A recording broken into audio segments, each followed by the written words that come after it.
ఇంకొకటి ఎంపీ ఎలక్షన్స్లో తెలంగాణలో ఈక్వేషన్ ఎట్లుంటుందో BRS Congress and BJP. BRS Congress వీళ్ళిద్దరు గనక తన్నుకుంటే బీజేపీకి మంచి అవకాశం ఉంటుంది.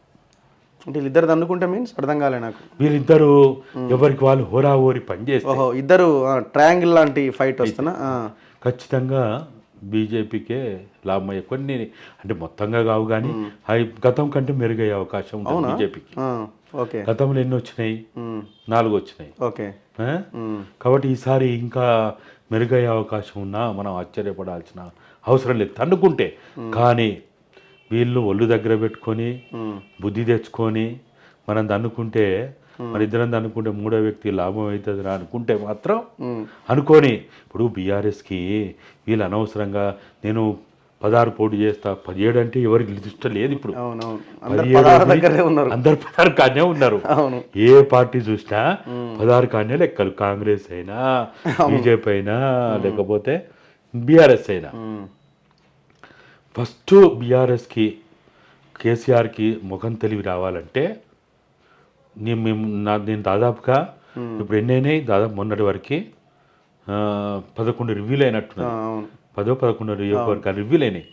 నాకున్న ఇన్ఫర్మేషన్ ప్రకారం, క్లోజ్ ఇన్ఫర్మేషన్ ప్రకారం 90-95% రివ్యూ మీటింగ్స్లో బీని తీసి టీ పెట్టమన్నారు, బీఆర్ఎస్ని తీసి టీఆర్ఎస్ పెట్టమని అన్నారు. ఇది 90-95%. ఓకే, ఒకవేళ అది గనక వాళ్ళు ఆమోదించి ఒప్పుకొని ఇక ఇగోలకు పోకుండా, పట్టింపుల పంతాలకు పోకుండా, నా మహారాష్ట్ర, నా ఛత్తీస్గఢ్, నా ఆంధ్రప్రదేశ్, నా కర్ణాటక పనికి మాలిన ఆలోచన చేయకుండా బీఆర్ఎస్ను టీఆర్ఎస్ చేస్తే మాత్రం ఎంతో కొంత ముఖం తెలివి వస్తుంది వీళ్ళకి. నేను కష్టమే, ఎంపీ సీట్లు అయితే కష్టమే. యాక్చువల్గా లైన్ కనబడతలేదు.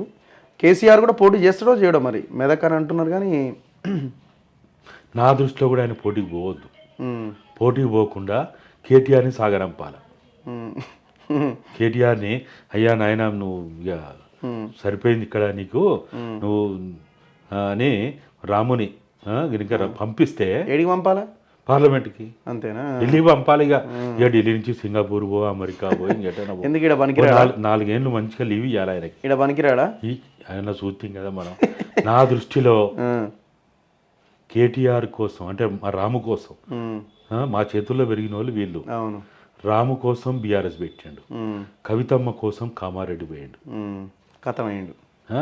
ఈ 2 ఆయన జీవితంలో మర్చిపోలేని అవమానాలు. ఇవాళ ప్రభుత్వం పోయినందుకు ఆయనకు బాధ లేదు, ముఖ్యమంత్రి చీడిపోయినందుకు కూడా బాధ లేదు. కామారెడ్డి ఓడిపోయిందని గుర్తొచ్చినప్పుడల్లా ఆయన భరించలేకపోతున్నాడు. నిజంగా ఆయన లాంటోనికి అది పెద్ద అవమానం, మామూలు అవమానం. ఇవాళ మిగతా ఎమ్మెల్యేల ముందు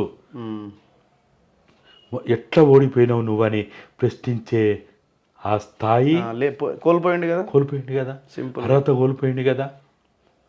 ఏమని అడుగుతాడు? నువ్వు ఎట్లా ఓడిపోయినావా, నువ్వు పని చేయలేదు, నువ్వు పోల్ మేనేజ్మెంట్ చేయలేదు, నువ్వు ఫలాన్ చేయలేదు అని మాట్లాడే అర్హత ఉందా? పోయింది. స్వేచ్ఛ ఉందా? కోల్పోయాడు కదా.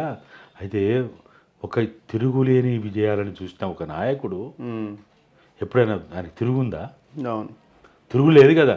అంటే మీ దృష్టిలో ఇప్పుడు కాంగ్రెస్ బీఆర్ఎస్ మాట్లాడుకొని ఎక్కువ ఫైట్ చేయకుండా వాళ్ళ సీట్లు గెలవాలంటున్నారా?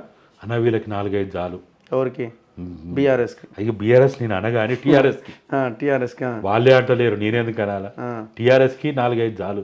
ఎందుకు ఎక్కువ ఇచ్చిన గెలుతారా? తీసుకున్నా. ఓకే, ఇప్పుడు మీరు చెప్పండి, అసలు అవకాశం ఏడా కనబడతలేదు. బేసిక్గా ఖమ్మంలో గెలుతారా? ఖమ్మం లేదు. మహబూబాద్ గెలుతారా? నల్గొండ గెలుతారా? భువనగిరి గెలుతారా? నాగర్కర్నూలు గెలుతారా? మహబూబ్నగర్ గెలుస్తారా? లేదు, కష్టమే.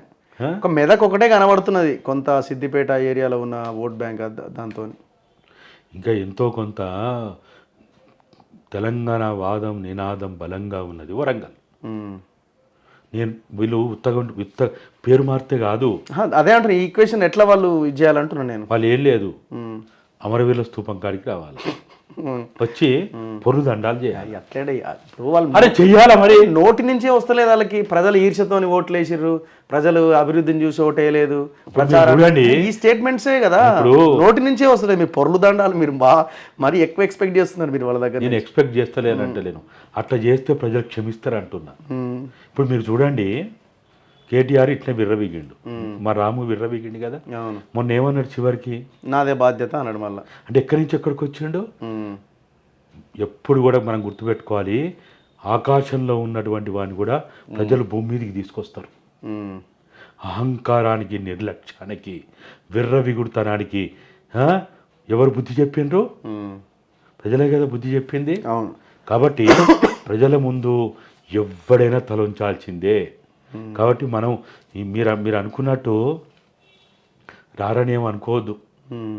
మళ్ళా వాళ్ళు ఎప్పుడు ఇక్కడ దాకా వస్తారు, ఎరికైనా మనం ఊహించనంత స్థితికి వస్తారు.